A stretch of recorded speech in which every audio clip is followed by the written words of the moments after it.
It started with a pulse. In the early hours of a cold September night, radio observatories across the globe picked up a faint rhythm hidden inside the cosmic noise. At first, scientists dismissed it. Another fast radio burst, another one-off anomaly. But within hours, the data painted a terrifying picture. The source wasn't random. The source wasn't distant. The source was 3I Atlas. For weeks, astronomers had tracked Atlas, a glowing green visitor from interstellar space. A comet that seemed, at least on the surface, unremarkable. But the signal told a different story. This wasn't static, it wasn't natural. It carried structure, a repeating sequence, patterned like a coded transmission. And worse, it wasn't broad, it was targeted. Analysis revealed the beams weren't broadcasting into the void. They were focused directly on Earth, sweeping across our planet like a searchlight, mapping, scanning, measuring. For decades, humanity has wondered what first contact might look like. Flying saucers, radio greetings, an undeniable arrival. But what if the truth is colder? What if first contact comes not as a hello, but as a survey? The signal grew clearer with each passing night, locking onto our rotation, synchronizing with our orbit. It was as if something out there had turned its eye on us, watching, recording, and in that moment, the comforting idea of a harmless comet shattered. 3I wasn't just passing through, it was looking back. At first glance, 3I Atlas was beautiful, a glowing emerald streak against the stars, its long shimmering tail stretching across the night sky. Amateur astronomers described it as a jewel in motion, fragile, distant, untouchable. But then, the glow began to flicker. Data from Chile's Very Large Telescope revealed something disturbing. The green light wasn't constant, it pulsed. Every few hours, faint waves of brightness surged and then dimmed, like the heartbeat of some vast machine. And stranger still, those pulses weren't random. They lined up precisely with Earth's rotation. Imagine a lighthouse beam sweeping across an ocean, but this time, the ocean was our planet. Each flicker fell on us like a spotlight, scanning our continents, oceans, and skies. Carbon monoxide emissions, the official explanation, suddenly felt too simple, too convenient. Because comets don't flicker in perfect sync with the world they're flying past, astronomers began calling it the Eye, a cosmic searchlight, a green eye staring down from the heavens. And as it drew closer, the intensity of those pulses grew sharper, brighter, and more focused. Satellite operators noticed brief disruptions when the pulses passed overhead, GPS errors, radio static, moments where technology simply glitched without reason. To some, it looked like interference. To others, calibration, as if whatever was inside 3I Atlas was fine-tuning its vision. Not just glowing, but watching, measuring, choosing what to focus on. And for the first time, humanity asked the unthinkable. What if we are not simply observing Atlas? What if Atlas is observing us? As more observatories locked their instruments onto 3I Atlas, a disturbing pattern emerged. The so-called comet wasn't behaving like an object drifting through space.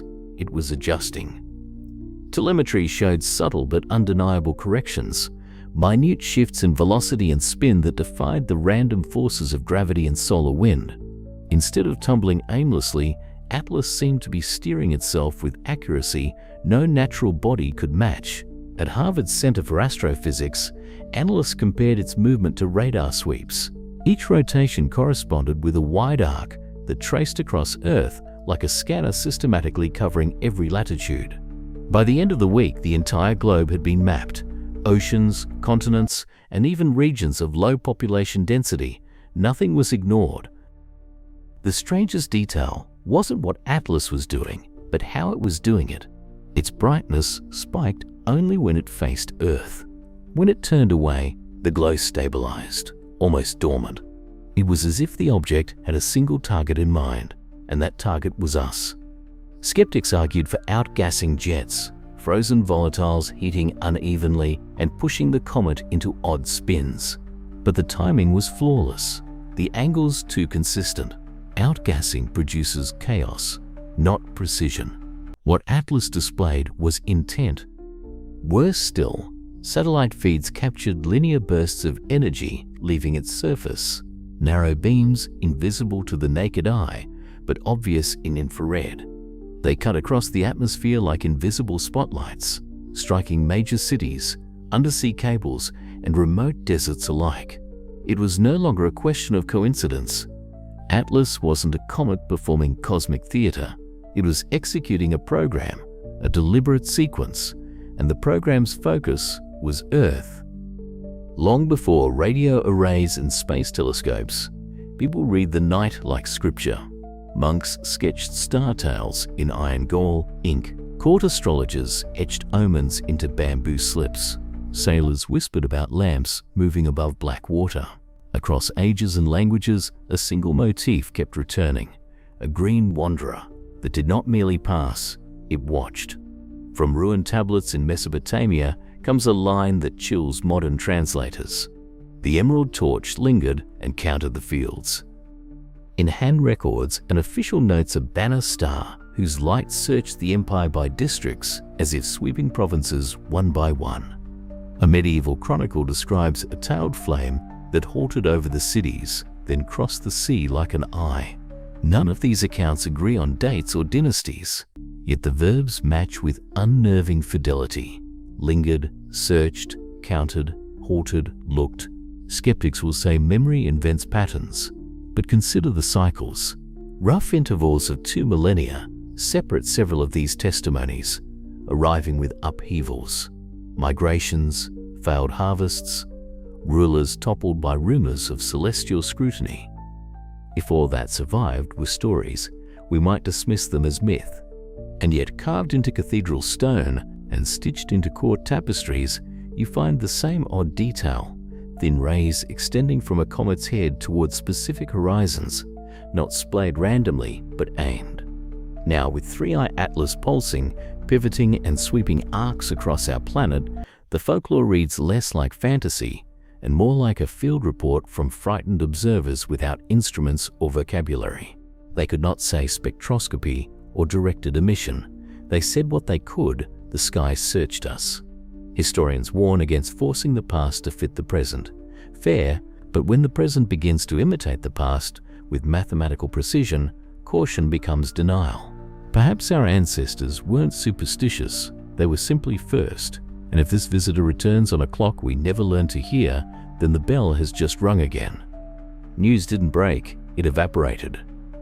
One day, observatories were posting nightly updates. The next, their feeds went quiet or under review.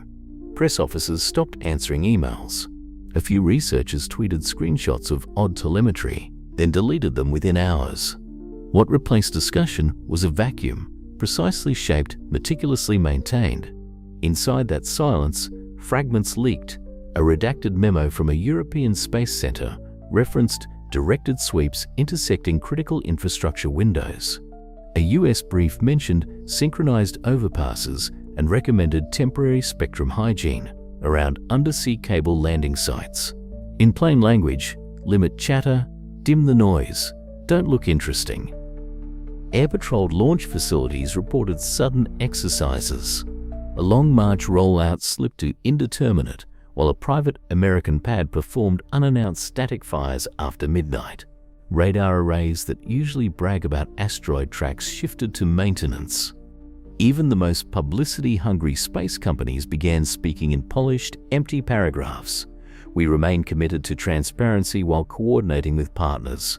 Partners plural, none named. The only people still talking were amateurs. Backyard dishes caught brief, needle-thin bursts near the moments Atlas faced us. Ham operators logged bands going brittle like glass under stress. A university server hosting public spectra went offline with a 403 error, access forbidden, not broken. Someone, somewhere, had put a hand on the valve. Officials offered the comfort of vagueness.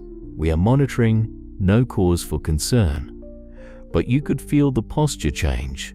Flight paths rerouted around polar corridors. Power grids rehearsed islanding protocols.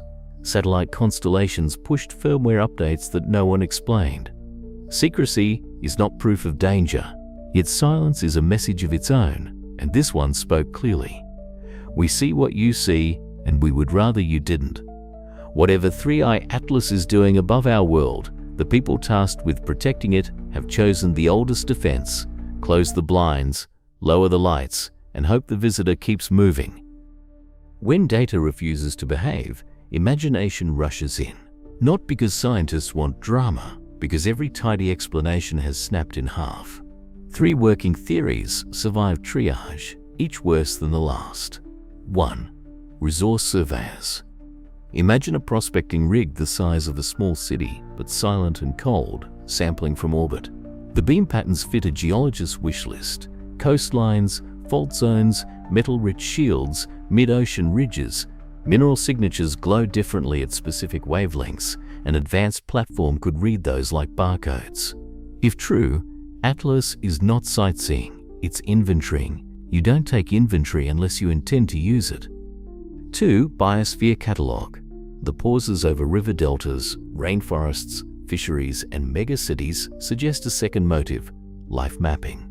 A directed emitter could infer biomass, humidity columns, methane plumes, even population density through RF noise. The catalog is valuable to friends and predators alike. A doctor scans before surgery, so does a hunter before a strike. 3. Strategic recon. Engineers notice dwell times over cable landings, launch corridors, radar fields, and energy hubs. That reads like battlefield prep. Understand the nervous system before you touch the body. Course corrections synchronized with those hot windows imply real-time decision-making. Tools that think do not blink. None of these hypotheses require malice, only capability. A civilization that crosses interstellar distances might sweep every world it passes, for curiosity, for commerce, for caution. But intent hides behind function, and function is all we can see. Targeted emissions, disciplined timing, consistent returns. Call it survey, call it census, call it recon. The label changes nothing. Somewhere beyond that emerald glow, a calculus is running. And we, our forests, our oceans, our cities, are variables inside someone else's equation. At first, it was a sweep, broad arcs, patient passes, a global slow scan.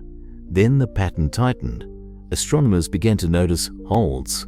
The green pulses that once drifted across continents now paused, not for seconds, but for long, deliberate minutes, over specific coordinates. The dwell points weren't random dots.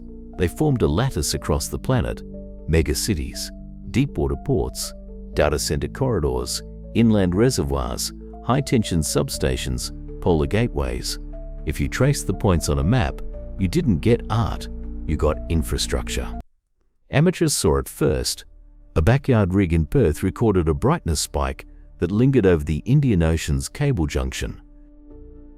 Hours later, a ham operator in Lisbon logged a strange quieting across several bands as the same hold crossed the Atlantic landing sites. In Tokyo, a meteor camera captured a thin spectral flare that hung over the bay, brightest where container ships stack like steel neighborhoods. Satellites noticed too. Weatherbirds returned corrupted frames whenever the pores overlapped their field of view, as if something had overexposed the planet itself. A commercial imaging company quietly shifted tasking windows, not because of clouds, but because their cameras were saturating at ground level. And the targets evolved. After energy hubs and cables came irrigation grids, aquifers, and estuaries. The beam lingered over estuary mouths the way a clinician lingers on a pulse. In the Andes, the dwell aligned with glacier-fed headwaters. In the Sahel, it tracked the thread of a seasonal river that feeds millions. Whatever Atlas was measuring, it understood that life on Earth is plumbed and pumped, not just grown. Then, for the first time, the holds returned to earlier sites, revisits. Same places, tighter timing, shorter gaps. That's not exploration, that's change detection. In remote sensing, you revisit when you need a before and after. Which leaves one question no one wants to voice out loud. If this is the before, what exactly is the after? Time in astronomy usually moves like stone. Not tonight. Ephemerides don't panic, but the numbers are getting tight, perihelion approaches, windows narrow, and 3-eye Atlas is running out of sky. Whatever this phase is, survey, calibration, rehearsal, it's almost over. Objects that measure rarely linger after they're done. They either leave or begin. The pulse cadence has shortened, pauses are sharper, revisit intervals have collapsed from days to hours. As if some model is converging. You can feel it in the telemetry like a storm pressing on glass. Engineers call this burn down. Unknowns vanish, confidence spikes, the plan advances to its next state. On the ground, small preparations betray large fears.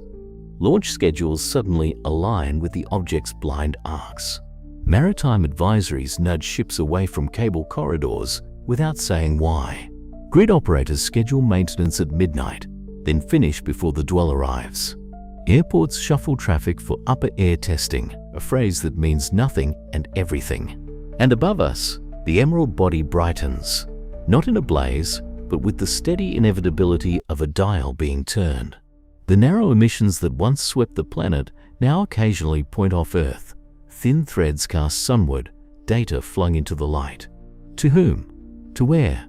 We can only draw the line and watch it vanish. If this was contact, it never said hello. If this was reconnaissance, it never raised a flag. The sky looked at us, counted us, weighed us, and then, like a physician closing a chart, clicked to the next page. Perhaps the next page is nothing. Perhaps Atlas whips around the sun and leaves us with stories and scars on our graphs. But if the scan was a preface, then the chapter after perihelion isn't ours to write. The clock doesn't care what we believe. It only measures. And somewhere in that green light, something else is measuring too.